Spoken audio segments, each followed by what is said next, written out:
नमस्कार दोस्तों, स्वागत है आपका हमारे चैनल त्रिनेत्र ज्ञान में। गरुड़ पुराण अध्याय 2। मरणासन व्यक्ति के लिए कल्याणकारी कर्म। सबसे पहले भूमि को गोबर से तोपना चाहिए, फिर जल की रेखा से मंडल बनाकर उस पर तिल और कुछ घास बिछाकर मरणासन व्यक्ति को उस पर सुला देना चाहिए। उसके मुंह में पंचरत्न स्वर्ण आदि डालने से सब पापों को जलाकर मुक्त कर देता है। भूत प्रेत आत्माओं और यम के दूत अपवित्र स्थान पर और जमीन के ऊपर रखी चारपाई से मृत शरीर में प्रवेश करते हैं। उसके मुंह में गंगा जल डालना चाहिए अथवा तुलसी का पत्ता रखना चाहिए। कोई भी शोक न मनाता हुआ उसके पास प्रभु का नाम ले। जब तक प्राण है विष्णु का नाम ले।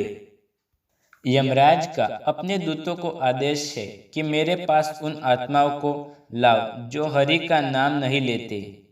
हरि को जपने वाले मेरे पास नहीं आते। पापी मनुष्य जो नारायण को नहीं मानते, उनके कितने ही पुण्य कर्म उनके पापों को नहीं मिटा सकते। हे गरुड़, जाने या अनजाने में मनुष्य जो भी पाप करते हैं, उन पापों की शुद्धि के लिए उन्हें प्रायश्चित करना चाहिए। शास्त्रों में 10 विधि स्नान, चंद्रयात्रा व्रत, गौदान आदि का लेख किया गया है। यदि मनुष्य उनके क्षमता के कारण सफल न हो रहा हो तो कम से कम चौथाई प्रायश्चित अवश्य करना चाहिए। तत्श्राद्ध 10 महादान, गौ, भूमि, तिल, स्वर्ण, घी, वस्त्र, गुड़, रजत, लवण इनका दान करना चाहिए। यह पाप की शुद्धि के लिए पवित्रता में एक से एक बढ़कर है। यम द्वार पर पहुंचने के जो मार्ग बताए गए हैं वह अत्यंत दुर्दर्ग, मवाद, रक्त आदि से पर्याप्त है। अतः उस मार्ग में स्थित वैतरणी नदी को पार करने के लिए वैतरणी गौ में काली हो और जिसके का दान करना चाहिए। यह सब उत्तम प्रकृति वाले ब्राह्मण को देना चाहिए। पददान का महत्व छत्र, जूता, वस्त्र, अंगूठी, कमंडलू, आसन, पात्र और भोजन पदार्थ, यह 8 प्रकार के पददान है।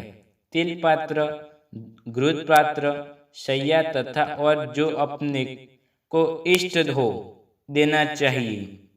हे पक्षीराज, इस पृथ्वी पर जिसने पाप का प्रायश्चित कर लिया है, सब प्रकार के दान भी दे चुका है।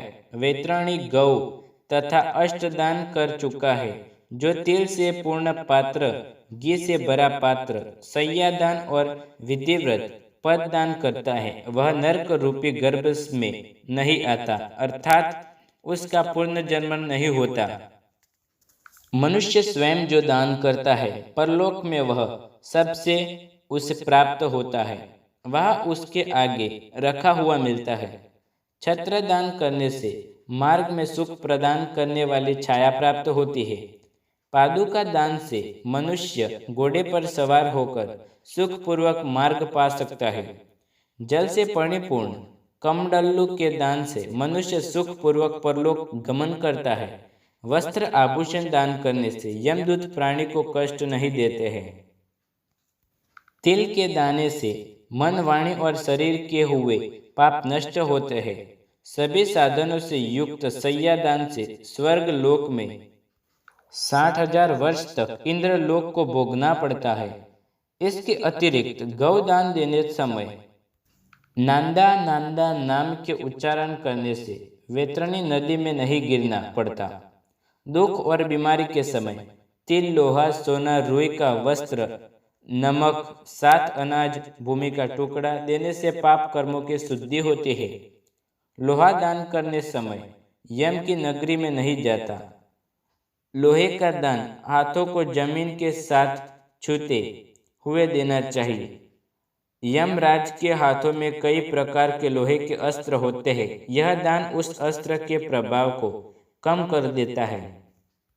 सोने का दान यमराज की सभा में उपस्थित ब्रह्मा और दूसरे ऋषि मुनियों को प्रसन्न करता है, जो कि वरदान की संज्ञा रखता है। रुई के वस्त्र से यमदूत कष्ट नहीं देते। 7 अनाजों के दान से यम द्वार पर तैनात कर्मचारी आनंदित होते हैं। भूमि के टुकड़े पर जिस पर सफल हो देने वाले इंद्रलोक की प्राप्ति होती है।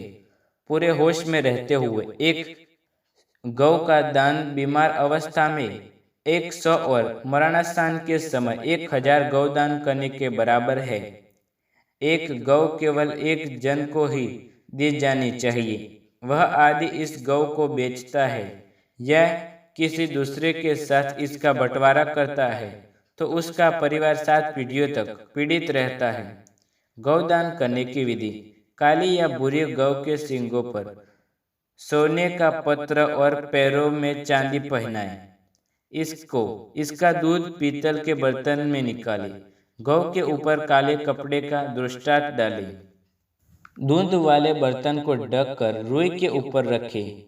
इसके पास यमराज की एक सोने की मूर्ति, एक लोहे का टुकड़ा, पीतल के बर्तन में घी, सब गौ के ऊपर रखें। गन्ने की पौरिया से रेशम की डोर से बांधा एक फट्टा बनाकर धरती में एक गड्ढा बनाकर पानी से भरे और फट्टा को इसमें रखे। गौ की पूंछ पकड़कर पैर फट्टा पर रखकर ब्राह्मण होने का दान दक्षिणा नमस्कार करके मंत्र का उच्चारण करते हुए भगवान विष्णु से विनम्र प्रार्थना कर, हे प्रभु, आप सब प्राणियों के दाता, रक्षस और कल्याणकारी है। आपके चरणों में यह उपहार भेंट करता हूँ। वेतारनी नदी को नमस्कार करता हूँ। हे गौ माता, आप देवी शक्ति के रूप में मेरे पापों का खंडन करें। फिर हाथ जोड़े हुए यमराज को गौ की प्रतिमा में देखते हुए इन सब के गिर्द एक चक्कर लगाकर ब्राह्मण को दान कर दे। गौदान के लिए शुभ समय स्थान: सभी नहाने वाले पवित्र स्थल, ब्राह्मण के निवास स्थान, सूर्य चंद्र ग्रहण, नए चांद वाले दिन।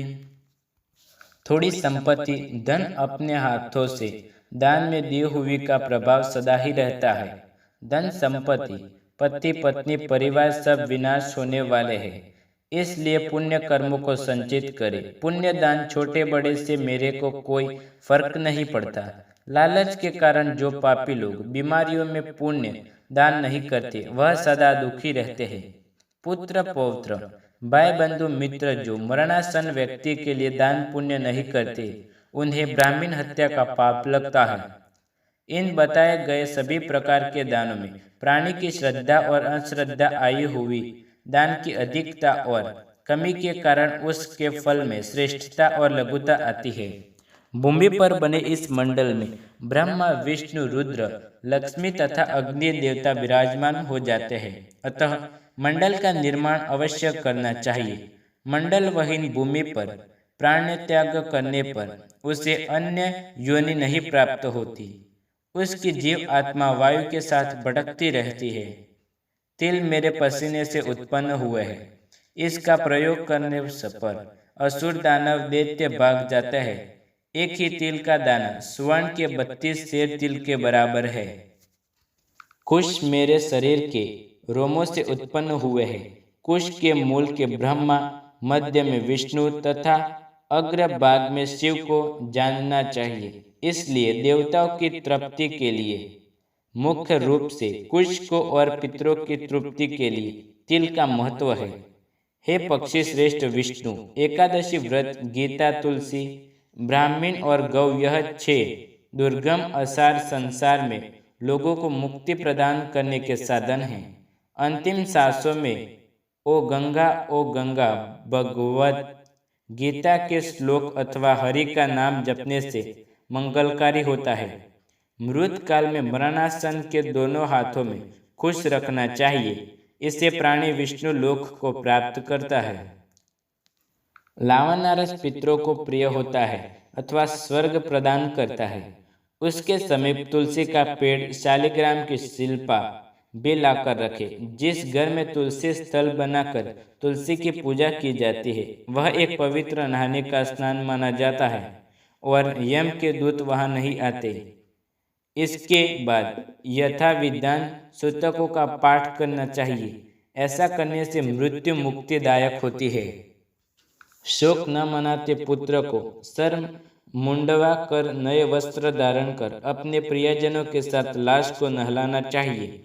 इसके बाद मरे हुए व्यक्ति के शरीरगत विभिन्न स्थानों में सोने की सलाखें रखे। उसके शव को 2 वस्त्र में आच्छादित करके कुमकुम और अक्षत से पूजन करना चाहिए।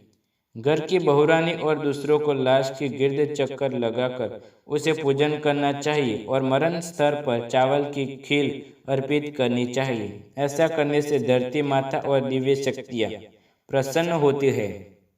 पुष्पों की माला से विभूषित करके उसे पुत्र बंधुओं के साथ द्वार से ले जाया जाए। उस समय पुत्र को मरे हुए पिता के शव को कंधे पर रखकर स्वयं ले जाना चाहिए।